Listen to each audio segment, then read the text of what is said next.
adversity to be great. Say hello to my wife. I'm having what's known as a wardrobe malfunction. She is cutting my hair. This has been a dream of hers. You've endeared me to your millions of viewers. To humiliate me on the air. I always cry even though it isn't allowed. So proud. You make me want to be a better streamer. A better streamer. No, definitely not that. Do you need adversity to be great? Your skill is you tee up your guests and you make them look, so good. Yeah. Oh, such a good question. Gets me all fired up, man. Such a good interviewer. I'm ready to go.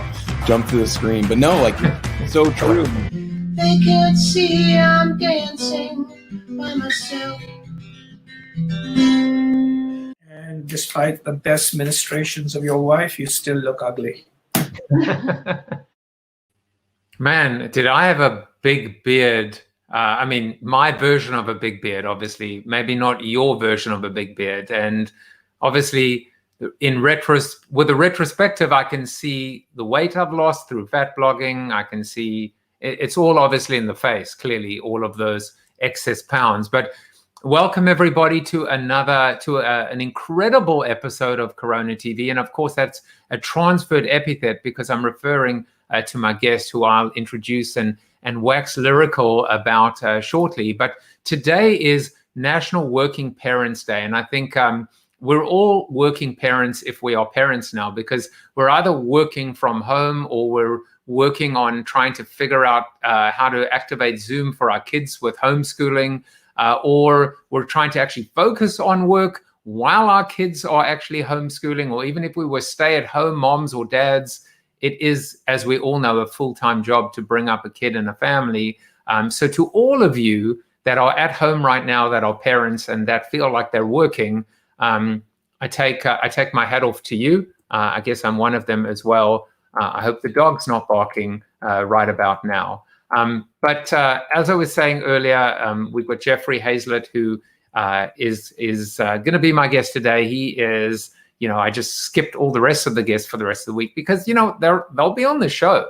I'm not even going to go through all of Jeffrey's credentials, although I think I might have to ask him about being a judge on Celebrity Apprentice with a certain person who was the host of the show way back when, what that must have been like. But what a beautiful, eclectic past. And he really is the CMO's CMO. But more about him shortly. For now, just want to send out birthday greetings, of course, to all my Facebook friends, to Amanda Greenberg, to Saul Breskel, to Cheryl Herman, to Shirley Musicanth, who's turning 50 as well. And by the way, I know it's not good form to mention someone's age, but if their age is revealed on Facebook, I'm sharing it. And you know what? 50 is worth celebrating. And Shirley was at school with me. So, I'm turning 50, she's turning 50. We're 50 years young. So screw all of you if you have a problem with that. And only 3 people on LinkedIn. This is crazy because I have like 20,000 contacts on LinkedIn. So for whatever reason, September 16th is not a good day for for business executives or LinkedIn contacts. So I just decided to make your names extra big, extra large to celebrate Saeed, Dave, and Katerina. Well, let's get into the seated soliloquy. And today we're going to be talking with Jeffrey about leadership. Before we do that, speaking of leaders, of course, my number one fan, my mom, is watching. And she said it is difficult for parents right now. Yeah, it is difficult. And that's why I think we almost have to redefine the concept of what is it to be a working parent? What is working, right? Is it a day job? What is a day job? Or is it, in the absence of physical, in the presence of virtual, how does the concept of what is a day's work or a night's work operate? Jeffrey is an entrepreneur now. We'll talk about that, no doubt. One of the things you learn when you are an entrepreneur is that the days and the nights, the weekdays and the weekends, they all merge and blend together. There is no 9 to 5. There is no punch clock. And you learn how to blend and bleed and multitask and realize that, if an email is important, you respond to it. And if you need to write, you write. And if you need to read, you read. And ultimately, juggling multiple balls becomes almost the art and the craft of the entrepreneur. Now, people that have had day jobs and corporate jobs are learning how to cope with that as well. So hello to Joey, who is watching right now. We'll get to a few more hellos afterwards. But let's get into the soliloquy, which is all about leadership. Leadership is defined as the state or position of being a leader. That's the dictionary definition. Simple as that. Now, I'm not really sure what state we're talking about, but I've narrowed it down to 3: solid, liquid, or gas. I'm actually much more comfortable to address the idea of position. Position one, as in out in front, as in pole position, as in no one is in front of you, as in no precedent, as in no research, best practices, or proven ROI, as in no risk mitigation. I once heard that chief marketing officers, or for that matter, chief executives, got to where they got to not by managing risk, but by mitigating it. Well, how's that working out for you? If we want to be true to ourselves about operating during uncertain times, then we have to lead by example, especially if we are leaders. And let's face it, we are all leaders, relatively speaking. If anyone reports into us, even an intern, we're a leader. If we're parents, working parents, we are leaders. If we run a streaming show called CoronaTV or C-Suite TV, then we are leaders. Leaders simply must lead, and they absolutely need to lead by example. It's an awesome responsibility, and it is not for the faint-hearted. Leadership is no walk in the park. It's not a comfort zone. These days, it's more like a war zone. And sure, there will be some who hide behind or under a desk as they move chess pieces around and send others into harm's way, but are they really leaders? I prefer the ones who are on the battlefield, or at a minimum, those who have been battle-tested in the past. I prefer the ones that are not afraid to stick their necks out, who are not afraid to fail. What we need now more than ever is not more advertising with the words now more than ever. What we need now are more leaders, more leadership. That's how we move forward. That's how we drive, and that's how we thrive. Well, now it's time to bring on the author of the philosophy around drive and thrive, Mr. Jeffrey Hayzlett. And I'm going to do a little introduction to him, and it's as impressive to hear as it is to read. Jeffrey Hayzlett is a primetime television host of C-Suite with Jeffrey Hayzlett and Executive Perspectives on C-Suite TV. And he's a business podcast host of All Business with Jeffrey Hayzlett on C-Suite Radio. He's a global business celebrity, speaker, best-selling author, and a chairman of C-Suite Network. Hayzlett is a well-trafficked public speaker, the author of 4 best-selling business books, including The Mirror Test, Running the Gauntlet, Think Big, Act Bigger, and The Hero Factor. He's a former primetime host and has appeared as a guest celebrity judge, as I mentioned earlier, on NBC's Celebrity Apprentice with Donald Trump for 3 seasons. Jeffrey is a turnaround architect of the highest order, a maverick marketer, and C-suite executive, and my guest today on Corona TV. So without further ado, please watch this. All right. I have to say, first of all, that if you expect Americans to be loud, brash, and obnoxious, you've come to the right place.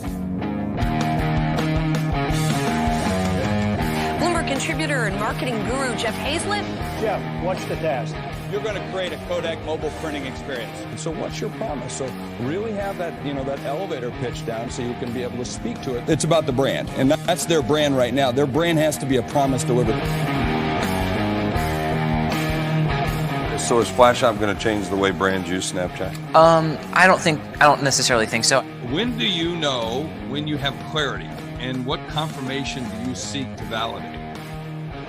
good Well, that's question. a great question. So why do you want to take that and make that digital? There is still a need. Being radically transparent, about being open and honest with everybody in your operation, talking about the things that maybe everybody should know. If you're a big company, small company, I don't care. There's a customer and there's a performer in everything we do.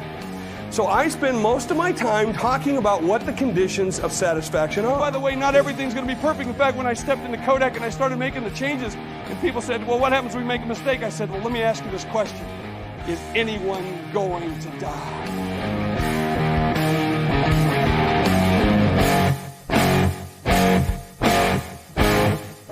Because today, I want you to think about who you are, the kind of business that you are today versus what you can be.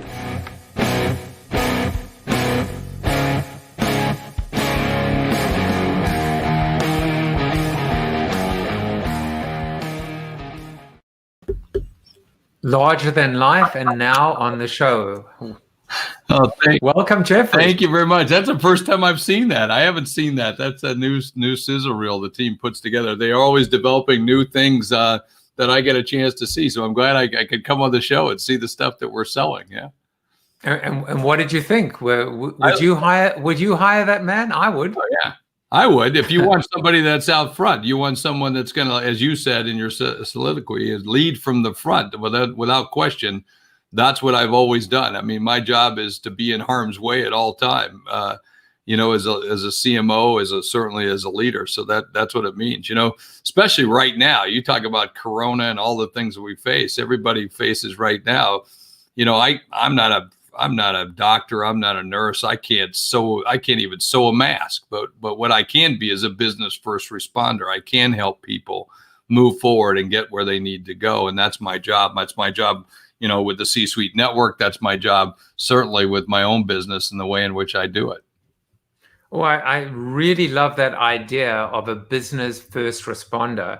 You know, obviously not diminishing anything from a first responder, but the concept of a business first responder, it's a very rich thought and analogy. Well, that's what we do. That's what we do every single day. When you think about it, whether you're a business leader, you know, we've got to get back to work. We have to drive and thrive, as we talked about a little bit earlier. And I know you've written about survive and thrive, but look, I think we got to move beyond that right now. It's us or them. I mean, we're in that thing where today, you know, days are weeks, weeks are months, months are years, and you have to really transform your business and change the way that you're doing, because it's all rules are off in terms of what we've been seeing. So this is probably truly one of the most difficult times that most business people will face. I mean, you know, back in 2008 was pretty tough, but now it's even tougher because on top of that, we've got the downturn, we've got the virus with what's going on with that. And then we've got the most blatant racism and turmoil that we're seeing, political polarization. I mean, there's a whole host of issues. I mean, you can't even post things on your Facebook page without, you know, repercussions of some kind. Even your cousin or stepbrother is going to write something about you. Jason Falls is watching, and he was super excited for you today. Yeah, I agree, Jason. It is absolute gold. And well, I even own that domain. Nobody owned it. And so when I said it back on March the 14th, I remember the exact same thing. That's the day I said it. And I went and looked right as I was on air talking. I was signing up for the domain right on the spot. I haven't done anything with it, but I will. And I think that's a really great idea, practical idea, which is whenever you hear, I mean, hopefully it's coming from your mouth, right? But for someone watching, when you talk about a term that you can see, you know, people's eyes light up, that they connect with, that they react to, go and register the domain quickly. You know, and I think that's just a terrific idea. I had a whole conversation with Murray Nassau on Friday about the art of listening. And I said to him, Murray, you're not a storyteller, you're a story listener. And you don't ask questions, you listen questions. Because he was teaching me and people watching Corona TV the power of, he said, basically a story that has no one to listen to it, or no one that will listen to it, has no air to breathe, extinguishes. So Murray, if you're watching, go and register story listening, please, before Jeffrey does, or I do. Yeah, trust me. Many times I've been in meetings that if you don't register that within the hour, I'm doing it. Somebody once told a story about a long time ago about the fact that if he looked at when his mother died and from his day to that day, it's 10,000 days. And what could he do to show that he lived each one of those days with purpose? So he took 10,000 pennies and put them in a jar, a big jar. And every day he would take a penny out and put it in the other jar until he realized he was moving more over to this side than keeping in this side. So what did he have to do? So I said, he told this story and everybody's bawling, and he did it much better than I just did in this short period. And I said, if you don't register 10,000 pennies, I'm going to come over and punch you in the throat. Like you've got to do that. So Jason, thanks for that. I'm going to do something. I'm going to develop that first responder network. There are lots of things that you find like that you do. And you say, hey, let's go get that. Let's go do that and make that happen. And I think that's the difference between, you talked about leadership, in your opening comments, and leadership and what you do. And I was on a show earlier today. This is my third show today. And I was on a show earlier today where we talked about leadership. And he said, what does it mean as being a real leader? I said, well, it's getting shit done.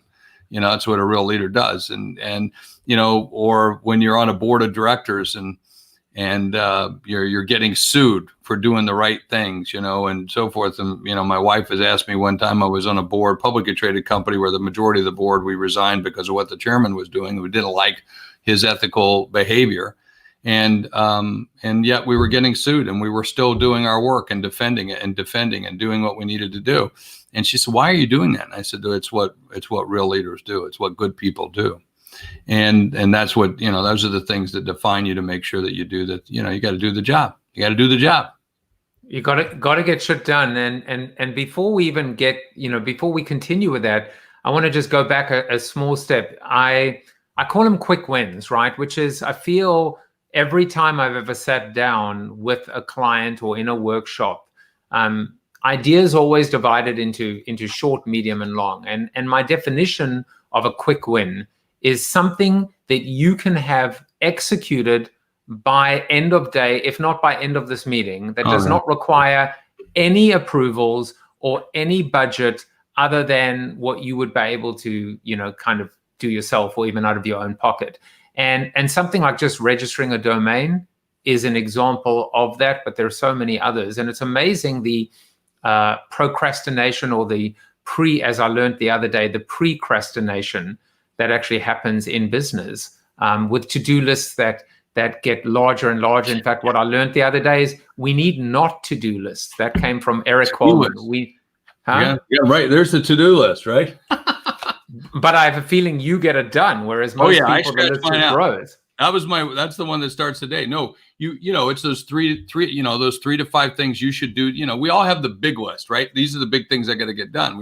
These are my promises to the company, my 5 or 6 things that, look, I got to drive, this, and this. But then you want to back off from that. And what are the, 3 to 5 things this month? What are the 3 to 5 things this quarter? And then you want to get into the 3 to 5 things, big things this week, and then the 3 to 5 things today. And I focus on that. You mentioned about ideas and implementation. An idea without implementation is nothing but air.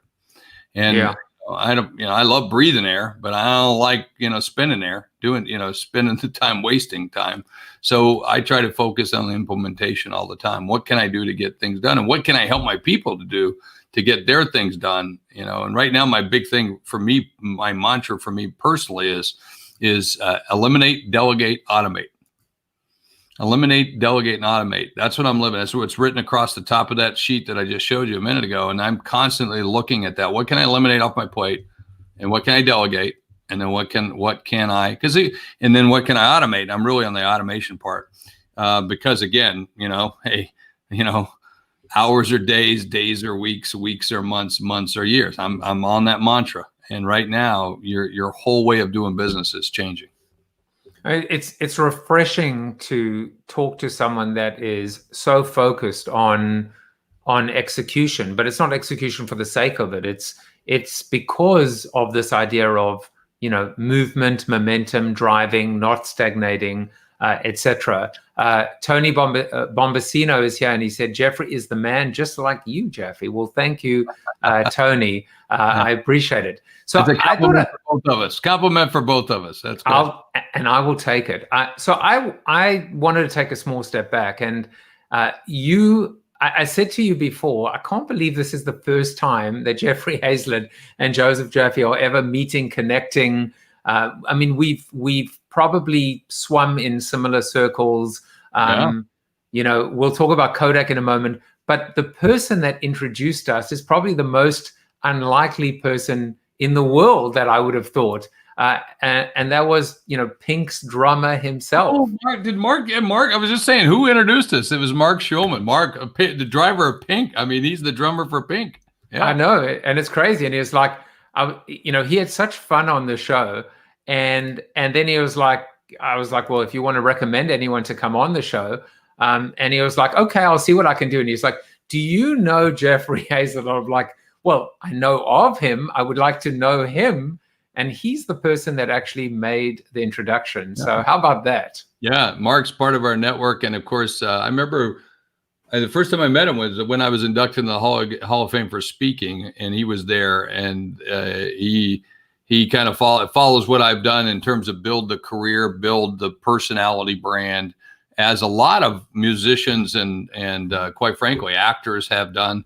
I consult to a lot of different people or talk to them from time to time about how to build the brand of you and how to get that done, because we've turned that into a multi-million-dollar business for us in utilizing that to drive one of the things you've shown up on the thing is a global business celebrity. And someone said, what the hell is that? When we first said we're going to go out and create it, I said, we're going to call me a global business celebrity. And someone said, what the hell is it? What is it? And I said, whatever the hell we say it is. And we make it, we create the category around it, and then start to do it. Because I was one of the first executives that said, look, you can use your personality to drive the brand. And by driving the brand, you drive the business, you drive you. And that's a good way of doing it. And you should tie the people to the brand. The brand's nothing but a promise delivered. And if you don't think the CEO doesn't have an impact, or the officers of the company don't have an impact and shouldn't be seen, when I see that person walk through the restaurant, at a Village Inn pancake house, at a small level in a small town, and when I see the CEO of that local company walk through, we see the company. We don't separate it. And I think it's the same thing when you see the CEO of GE, the CEO of GM, the CEO of Ford, the CEO of Walmart. And we should see those as the same thing, because they should espouse the values. They should drink the Kool-Aid of the company. And we should see those two things to mesh. And if they're not, well, then we should question the company. And we're definitely going to chat about that, because this whole idea of pulling an individual out or separating them from what is the company? The company, I heard this the other day on the show, a company is a concept. Yeah. That's all, and when we celebrate the humans, the individuals in the company and their many talents, for example, thought leadership or influence, etc., that's when the entire company rises. Yeah. But by the way, you global business celebrity. I love the way that you stepped into the role, right? It's not so much the fake it till you make it. It's just like it's more the secret, right? It's visualizing success and then stepping into that success. I'll give you another one. It's being real. I mean, that's what you want. Oh, thank you, King of all media. I was saying, who is king? Well, you're the king of all business media, but the king of all media was Howard Stern. But totally. Howard's done a great job of that. I don't particularly like listening to Howard. I know a lot of people do, and nice guy, the whole bit. It's just his way of doing it is a little more risque than what I would say, but most people would find that very surprising, because I speak like a sailor. But nonetheless, it's just a different approach, and you got to respect that. I respect that, certainly. So he seems like a nice guy. When I've read his stuff about the book and him, he seems like he's a family guy. He loves his wife. He's all those kind of things, and which is kind of cool.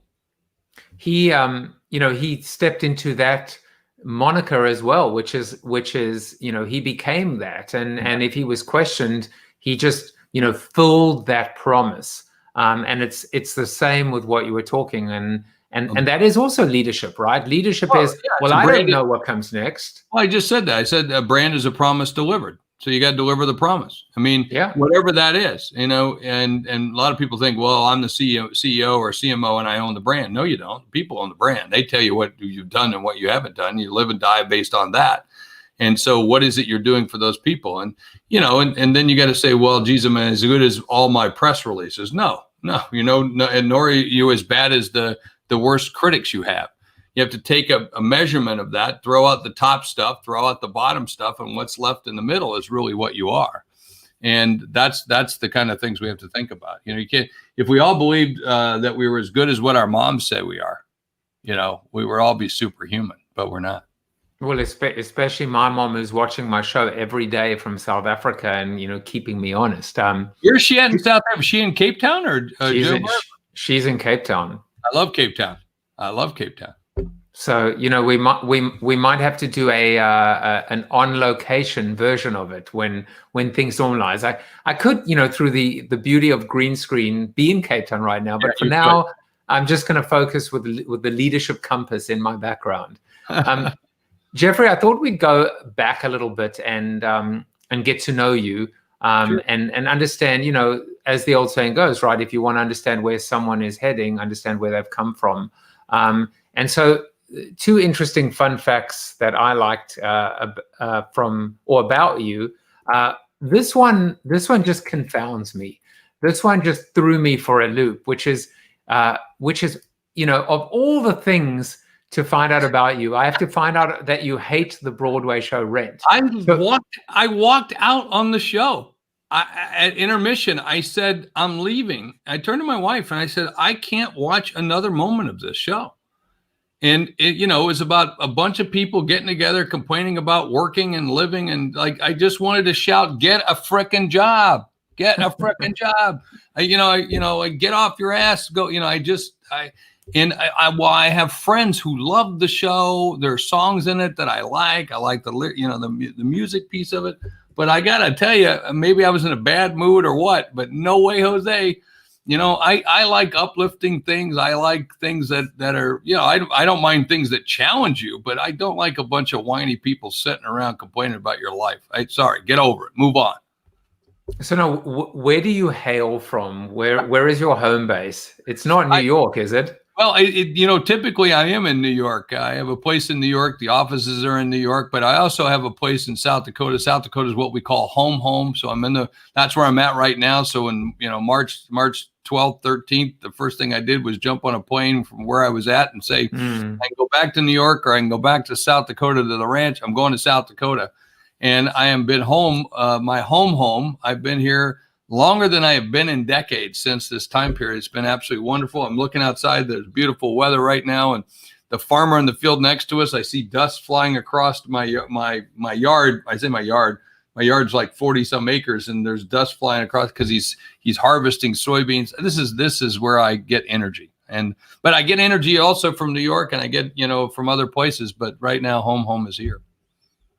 Yeah, because the reason obviously I asked the question is it is very New York centric in many respects. But anyway, enough about rent. And hopefully if you guys are out there, you're figuring out how to pay the rent or pay the mortgage. But one of the ways you could do that is Jeffrey, how you basically started out your career.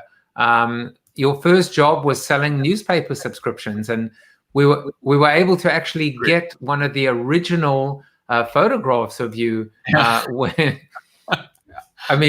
magnificently photoshopped. I know, I get it. Your artist there is unbelievable. Your graphic art, especially, man, I don't look like I've aged at all. I've lost a little, although during Corona, I've lost like 35 pounds, which has been great. Just eating healthier, right? Just eating healthier. Yeah, I used to sell newspapers. I used to sell everything door to door. As a kid, then that was like when I was 6 years old, I was doing that and making money on the side. I always had a job from the time I was about 6 years old on, doing something for making money. Anytime I could make money, I would try to do it. One, to help the family out. Two, I could get stuff that I liked, whether it was a soda or candy or whatever, a new baseball glove or whatever it might be. That's what I was doing. Yeah, I always won the contest too. I mean, I can remember back when I was a little league ball player, 9, 10, 11 years old, and we'd always have to sell tickets for the barbecue to make money for the little league, and they would give away prizes for number 1, 2, and 3. And if you sold so much, you got this. So much you got. I always won all top 3 prizes.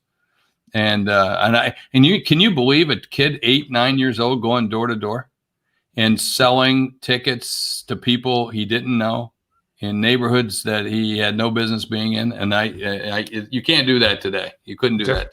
Different time, but that's also the Dakota kid in you, and I think it speaks to 2 things that now are not difficult to see or make the connection to, which is intensity, passion, competitive, self-starter, initiative, all of these things that we try and teach our kids in this challenging world with apps and gaming and TikTok and you just went out and did it and determined, if I want to get something in life, I'm going to go and do it myself. Well, my parents weren't going to give it to me. That's for sure. I love my parents a great deal. I mean, for different reasons, like they had problems, like we all have problems in terms of being human. But I love my parents, and they gave me a great. They were hard, but they loved us, and it was difficult. But you had to go do it. That's what the name of the game was, So I want to move now from successfully selling newspapers to winning all the contests, and you've done a lot and you've accomplished a lot, but many people know you as being one of the most, 2 things. One is the chief marketing officer of Kodak. But more importantly, what I think I would say, and there's no one to call me out on this, even though I'm right. That sounds like a Bob Garfield quote. But I think you were the first inaugural, and the spirit animal that is the Rockstar CMO or the Rockstar executive. And you did it whilst at Kodak. And I would love for you to talk a little bit about what that means and why it's important, or even if it is important now compared to then. It's even more important today than it was then. But even then, it was important.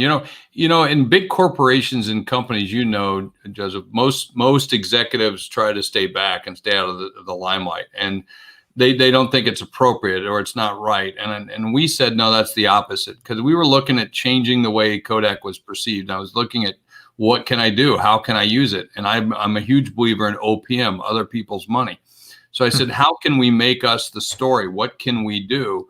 Now, I went to my CEO and we talked about this, but guy said, look, we're going to go do this Celebrity Apprentice thing. We're going to go do this. We're going to go do this. We're going to go on the red carpet.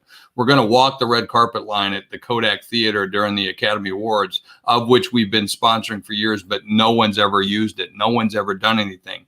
We're going to throw an after party. We're going to do these things to make it, celebratory kinds of activities, but we're going to have to draw people to that. We're going to need a magnet for that. And he said, well, that's you. That's what I hired you for. And I said, well, okay, I'm okay with that. I have no problem. I know, but I just know, look, we want to have this very frank conversation. I'm going to gain from that. And there are going to be people who are going to come after me and attack me for it in the company and outside the company. I just need to know you've got my back. And of course, he said, absolutely, that's what we're paying you for. That's what I'm expecting. And I will stand up in front of the company. I will stand up everywhere and say, that's what he's supposed to do. So, I was one of the very first executives to use Twitter. I now have 600,000 followers. I was one of the first executives to go on Facebook. Now, back then, I didn't even know. I had to have my own team tell me what this Twitter thing is. But I was one of the first 1,000 people on it, And so we started to learn the thing. I named the very first chief blogger ever. No one had a blogger, a chief blogger.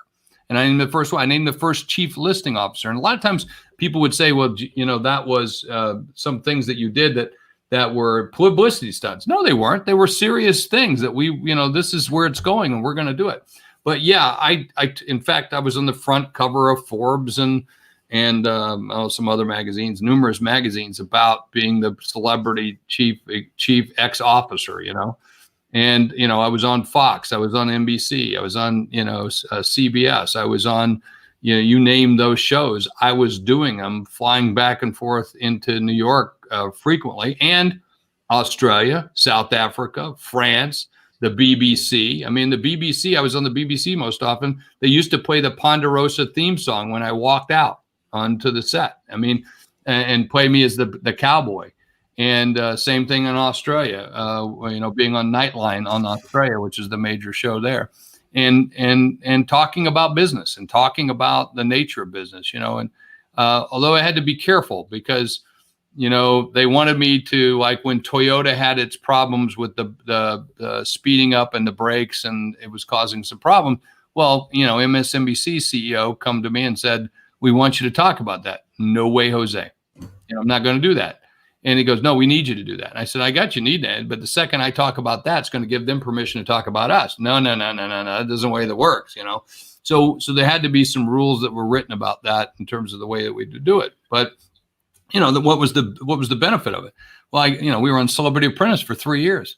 I was on multiple episodes of that show. Even came back live and debated Gene Simmons from Kiss, who got fired during an episode, and through the entire season, it was controversy that he got fired because he got in an argument with me. Well, I think it's great because here I had the champion for death against good, clean, crisp Kodak, so it couldn't have been more polar opposites. And Gene and I became friends. I even went on I was on his show, Family Jewels.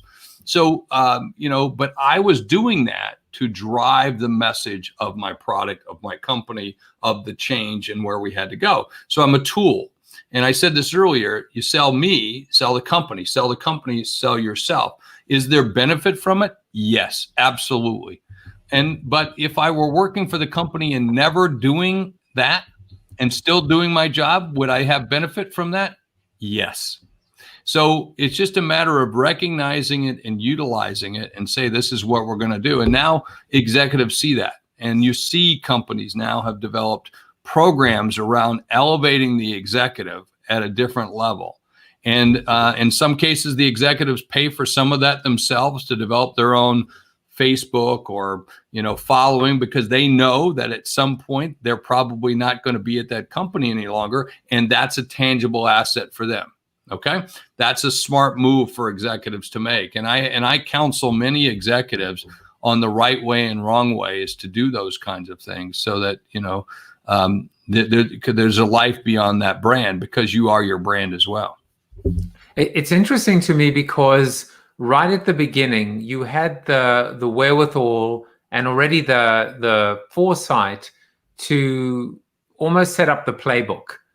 One is, have the buy-in from your CEO. Two is never to lose sight of the brand, what would be considered to be on or off brand. Like, for example, creating, contrast between light and darkness, right? Life and death. Yeah. And I think there are people who are perhaps critical of the celebrity or the rock star CMO. But I think maybe what they're missing, what I'm picking up from you, is if they're in it for themselves and are not focused on the brand, then the criticism is exactly. Yeah, they'll die. Then trust me, the champions of no, the critics, everybody will come out after them. But when I was on TV, if you saw any clips of me during that time, I was always wearing a Kodak yellow tie. I was always wearing a red highlight, which were the colors of Kodak. I mean, little things like that. When I walked the red carpet of the Oscars, now you'd think, oh my God, why's he doing it at the Oscars? It's Kodak. We do the film for motion pictures. It's right. A working night for us. Okay, we're hosting customers there, and we're meeting. And I'm running into Leonardo DiCaprio. I'm running into Ron Howard. I'm running into Clint Eastwood. Happy birthday, Clint! You're 90 years old today. And I'm running into those people, and those are people we do. They're our customers. They're buying film. So as I'm walking down that thing, I'm talking to them about their next project. And can you buy another 1 million feet of film? Can you buy 2 million, Ron? Ron Howard, he liked to buy a lot of film. And Clint Eastwood, cheap. Clint was cheap. You know, Clint would try to do everything under budget, and you know, he was a tough guy. But when I'm walking the left side of the aisle, which is where the media is, and I'm doing interviews, I'm wearing a coat. I'm wearing a tux with a Kodak yellow vest and a bow tie that was a red bow tie. I mean, things like that we think of. All right. I'd positioned myself so that the sign was behind me that said Kodak Theater as I'm talking, and I would move until they could get that picked up in the camera. I mean, that's media. That's good, smart media. And somebody said, well, what happens if they ask you these personal questions? I said, no. It's like Henry Kissinger showing up for a press conference. What questions you have for my answers? I'm on target. I'm talking the message. I'm speaking. I'm not deviating from that script. And I get down one end, I go back to the other and do it again. I kept doing that all day long, getting free media coverage for Eastman Kodak. And at the same time, tweeting back pictures to all of our fans and all the chief memory officers and to all the staff, because I needed to help get the staff excited about we're alive again. We're relevant again. We're going to do things together, and look what you get us to do. And then I'd bring the chief blogger, and she'd be writing about it. And then I'd bring more bloggers in. We'd hold a contest in the company. Who wants to go to the Oscars?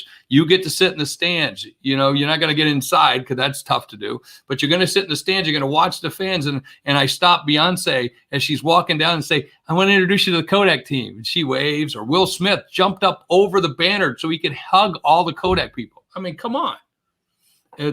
So if you want to criticize me for that, bring it, baby. I have no problem. And it's just amazing to see the passion and how it really comes down to having a sense of self and having that that confidence and self-assuredness and knowing that you're on the mission. And so thank you for sharing that. It's really interesting to, you know. It's hard to believe it. It's been 10 years. But I have to tell you, I mean, the only thing that I disagree with you there, which is it's not disagreeing with you, is I don't think companies understand what you just shared, and I don't think enough companies are elevating individuals that can be authentic spokespeople. You know, one of the things I often said is the most authentic spokesperson for your brand is your employee. The most influential salesperson for your brand is your customer. But in the case of an employee, and a senior one at that, there can be no more authentic spokesperson. I just wish more companies got that. Well, you know, I was lucky. I had a CEO, Antonio Perez, very accomplished executive, extremely accomplished. I learned a lot. In fact, the other day, he and I didn't see eye to eye. Trust me. I mean, we had our run-ins without question. I was the young Turk, and he was the more senior executive. I mean, he was a true gentleman. I mean, he had charm that just oozed out of every pore. He was that kind of leader, and just amazing and smart, very political. Just had all the stuff. I wished I could have been more like Antonio in his style. I think I'm my own style, so you can't, but there are things of which I learned from Antonio, because I would get excited, you could probably tell, at a town hall meeting, and while I'm getting excited and coming out of my chair, he would lean over and tap me on the leg like, settle down, Jeffrey, settle down. It's okay, settle down. And I wouldn't even know that I was doing that, you know. But what was really great about him, Jim Langley, Phil Ferrassi, Frank, our CFO, and the officers of the company, is they allowed me to do that.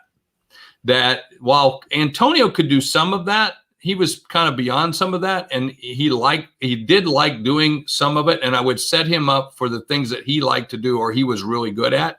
But that evangelical piece of it, that piece, clearly he told me, he said, that's your job. I'll give you an example. We were going, he and I, sometimes on a weekend, we would like to go, I only would see him like once a month. You know, most people don't know this. In a major corporation with billions of dollars, you think the executives are seeing each other all the time in the C-suite.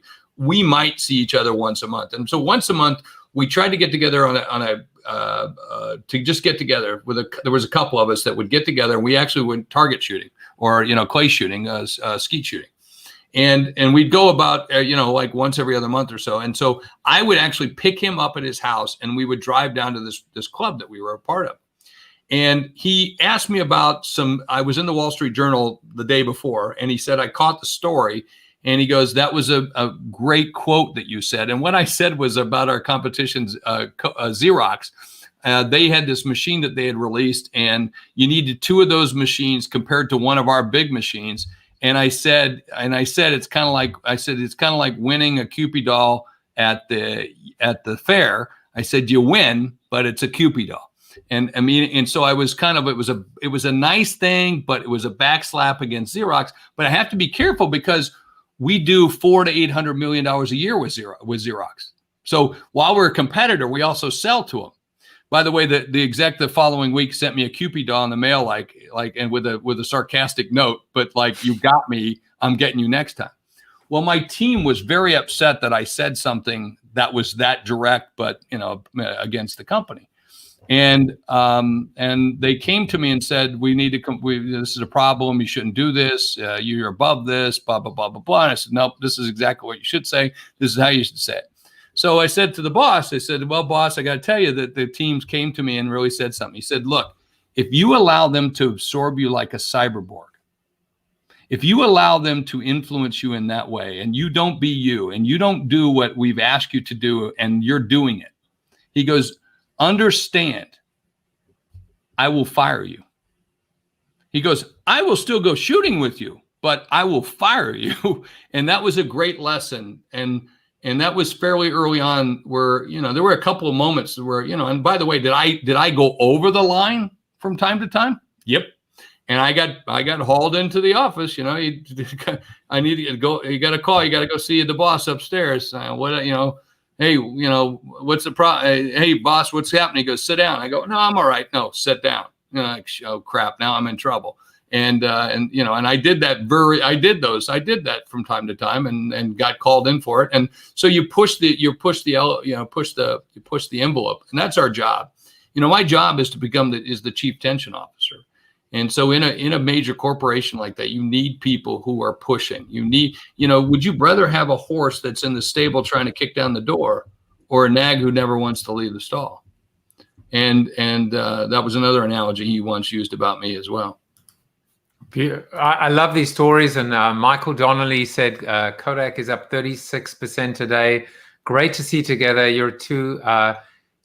You all are 2 of only a few authors I can say I've read all your books, and I've learned a ton from in print and in person. Thanks for the inspiration, lessons, and sharing your infectious passion. And Michael Donnelly, is that Michael that was from MasterCard? Yeah. MasterCard, Coke, Johnson & Johnson. Yeah, Michael, good to see you, brother. Good to see you. Michael's a very good marketer as well. So it's great to see you. He certainly is. Well, listen, he spoke about books, and there is no doubt that you might have to be my first 10-part guest, because there's so much to talk about. But I want to kind of segue to, maybe we'll do this in the after show. I want to. Here are the questions I would ask you. And if you like the question more, you can answer it. But first of all, I love that Kissinger quote, right? The one about, have you got questions for my answers? Brilliant quote. But there are a few things, like one, for example, you left Kodak, but you chose not to go back into this corporate world, and you chose to become an entrepreneur. And I think that will segue into you being an author and your entrepreneurial efforts. So what we'll do is we'll focus the remaining part of this conversation on what has got your interest and attention right now, which is the absence of leadership, the presence of leadership, the need for leadership, and why leadership is so vital, so pivotal right now. And of course, the backdrop against that is your book, right? The Hero Factor. And some of your initiatives. So I would love for you to address the importance of leadership now, more than ever, which I think feeds into Drive and Thrive, how crisis creates opportunities, and so on. Yeah, I think we're at a very pivotal time, without question. I mean, we're obviously living through the virus, the worst downturn in business history. On top of it, laced together with the most blatant racism that we've ever witnessed. And I say witnessed because it's been going on for a while. We just never saw it before. And it's different in different parts of the world. So I just think this is an unbelievable opportunity for conscious leadership or value-based leadership. And that's what I write about in the Hero Factor, is the fact that it's time for leaders to stand up and take a position, pick a side, and to pick a side for saying this is what we're going to stand for. Not to say things like, I love that, when people say, oh, it's not personal. Bullshit. It's always personal. I'm sorry. It is, and it should be. We shouldn't just do things because we're a company, and because we're a company, we don't take stands on political issues. We don't take stands on social issues. We don't take stands on driving diversity and driving inclusion and in doing the right thing and protecting the environment. And we only do the things that law says we have to do. We should go beyond that because we're human. And that's what I find when I see companies that take those kinds of stands, that say they're going to put a stake in the ground, to be a dog soldier, as I like to say, and to tie themselves to a stake and say, we are going to stand for this. And anything less than that, we're not going to do. To put people ahead of profit. And when we see that, we see companies that become hero companies. They become better than great companies, better than good companies. They become the total best companies. And we see that they gross more revenue than anyone else. In the industry, they make more than anyone in the industry. They have happier employees, more engaged customers, vendors who want to do business with them. And then when they walk through the community, everybody goes, there goes an example of a great leader. And so who wouldn't want to do that? And why wouldn't you? So rather than being a wannabe, a good or a do-gooder or a bottom line operator, which is, all great, all good stuff. The only one that's really bad is to be an asshat company. We all know what those kinds of companies are. But why would you want to do those things when you can be the other? In my office in Sioux Falls, South Dakota, everybody always says, why are you in South Dakota? Why are you in South Dakota? I finally said, because we can. And that's my mantra, is because we can. Why can you do this? Because we can. And that, and that should be the way it should be for everybody. We're given free will. We're given free opportunities. We're giving, we might not can do it as big or as bad as somebody, because we might not have the people, the money, the whatever, but we can do it our way. And why? Because we can. And so that's really where I think we're at the epitome at right now of being able to drive that change. So I love that concept, and I'm going to show you something as well. Let's just see if I can get this done. I just went and pulled this up, and we won't worry about the politics. I saw that today. I actually saw that today. Yeah. All right. Yeah. So for those of you that are looking at the screen, this is what Patagonia did. Inside, many of their items of apparel that they sold are on the, I guess that's the don't, dry clean and hand wash and bleach and don't ingest the bleach. Well, I don't know what it said, but it actually said vote the assholes out. That's picking a side. Yeah, totally. Without question. Just like, and by the way, it can be whatever side you want. I mean, let's look at Kathy Truitt, who's the chairman and owner of Chick-fil-A. Do you like Chick-fil-A? Have you ever eaten at a Chick-fil-A? Well, I started my career at Nando's Chicken Land. So, when it comes to chicken, I'm your guy. So there you go. Well, I like a good chicken sandwich, but he's not open on Sunday. Well, because he believes people should have a day off and go to church. But he also has a position that says he's against same-sex marriage. Now, I don't like that. That's not my view. I think if you want to be unhappy like a heterosexual couple, you should be the same as the other couples. Whatever. I think that's great. If you want to get married, you should be able to get married. Period. That's my belief. But he takes a stand. Good for him.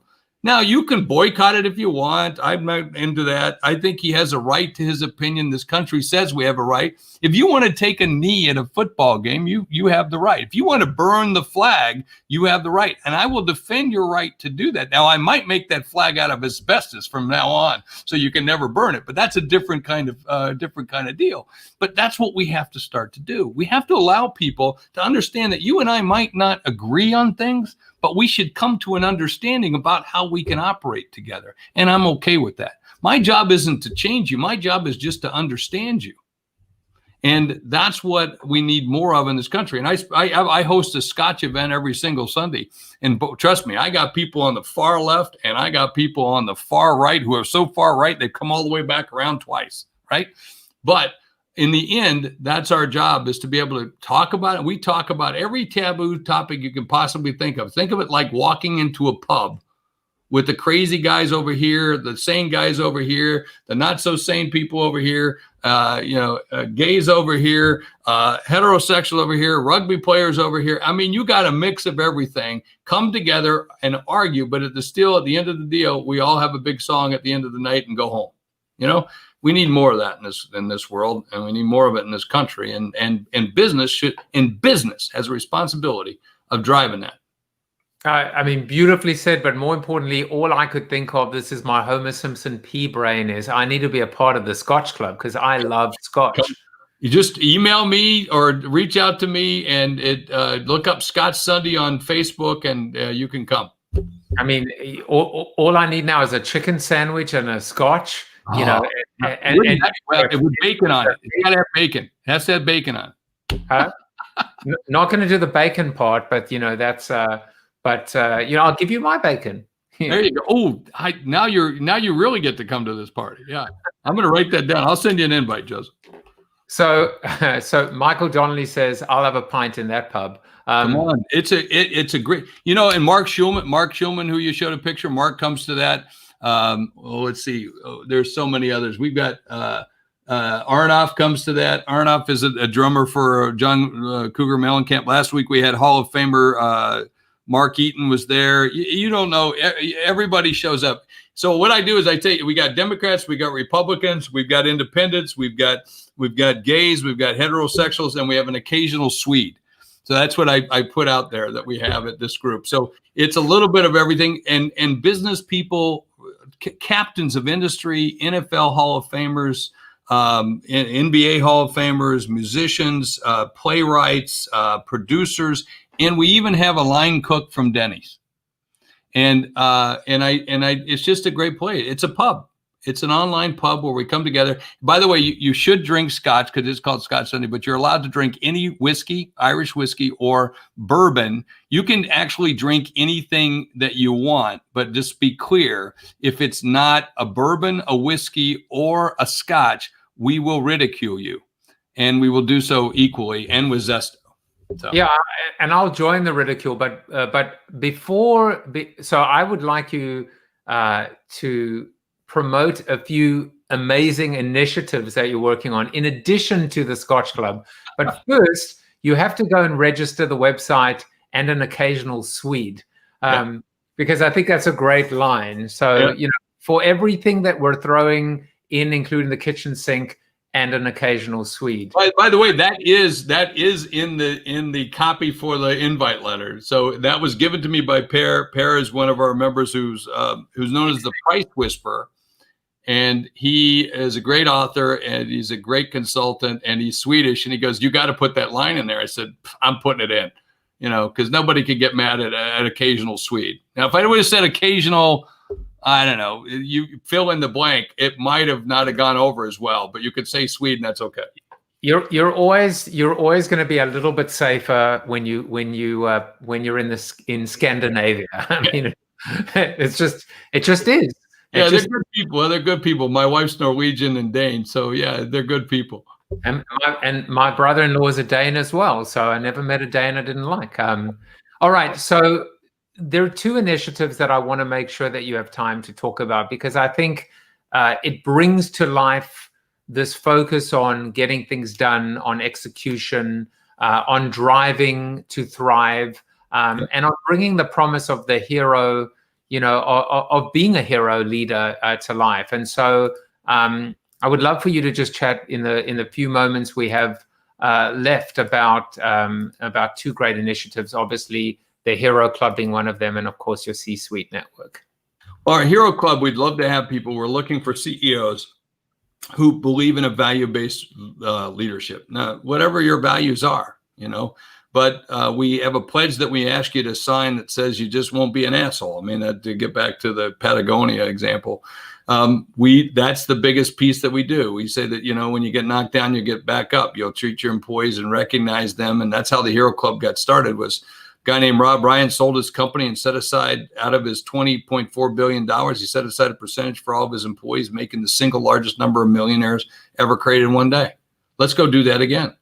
Let's go recognize that the people who got us to our success weren't ourselves, but the other people around us as well. And they should equally, in some fashion, celebrate in that same success. And that's what the Hero Club's all about, putting people above profits. And then that sets inside of what we call this giant, I call it the sequoia effect. And if you've ever been into a redwood forest or where sequoias are, you have this giant canopy. And underneath this giant canopy is this lush ecosystem. Well, that's the C-suite network that has a community of people and members, executive members or premium members or peer-to-peer councils like the Hero Club, the Manufacturing Council, and Women's Leadership Council, and a whole host of others. Then it's got content like C-Suite TV, C-Suite Radio, a podcast network, world's largest business podcast network. You showed the book club. It's got a book club. It's a place in which to go and get education, motivation, inspiration, and the chance to have some monetization through the networking of a community and the content to be able to be smarter. Not smarter, because I can't help you be smarter. But what I can do is help you be more strategic and be the most strategic person in the room, because that's the job of C-suite executives. And then we have meetings for you to get together and services for you to be able to have. And so that's what the C-suite network is, along with the Hero Club. So you found out about the C-suite network, about the Hero Club, obviously how you can purchase. I mean, you can purchase and you should purchase the Hero Factor. We're gonna leave with a couple of things, which is, first of all, a little shout out from Mr. Ted Rubin. He said you look great. Thanks, Ted. I saw Ted last. I saw Ted's awesome. He's got the coolest socks in the world. Last time I saw Ted, I was at a Yankees game walking. I was sitting with my good friend Brandon Steiner from Steiner Sports, and I was walking back to go get a scotch, actually, to the VIP room, and there was Ted. So it was good to see you, Ted. So, Mr. Hayzlett, you were very inspirational today. We're going to play out essentially with the game that I like to play, which is Stump My Guest, by determining who said this quote, which is connected to what we discussed. A genuine leader is not a searcher for consensus, but a molder of consensus. Certainly an inspirational man and leader said this, and I think it is in keeping with this idea of picking a side. I don't know. Who said it? I have no idea. That was Martin Luther King. Ooh, that's a good one. So absolutely, and I think it certainly speaks, as we've discussed today, about picking a side, having a point of view, and effecting real change. This has been the best first meeting, of someone that I've had, that I've felt like I kind of knew, and now I definitely feel like I'm getting to know. Bob Farnham is double booked now for our after show, but we are going to record it. It will be live on YouTube, or you can come join us on bit.ly/CoronaTV after show. Jeffrey, final word to you. Hey, well, thank you. That's my final word. Thank you for allowing me to be on here, relive, and get excited again. I love it when you put the quarter in, you get to go for the full ride. I like that. So thank you for allowing me to do that. You are very welcome. Trust me, I feel energized and excited as well. It's great when marketers come together and talk about not only marketing's role, but maybe what it was meant to do, meant to be, and how it was, and how it is just this vital cog in terms of creating a machine that can drive and thrive. So it was my pleasure. We'll be back tomorrow with Brittany Hodak, and we will be on the after show right now. And I will see you then. Take care, everyone. Bye-bye. Thank you for watching Corona TV with your host, multiple author and global keynote speaker, Joseph Jaffe. Corona TV is the show about hope, positivity, optimism, and if there's time left over, a little bit of marketing. The after show on Zoom starts right now at bit.ly/CoronaTV after show. If you like the show, tell a friend or two. Please subscribe to the show at CoronaTV.show. And if you want to get inside news, previews of upcoming guests, and much more, text Corona TV to 66866 or visit josephjaffe.com/subscribe to sign up for the show's newsletter. And despite the best ministrations of your wife, you still look ugly.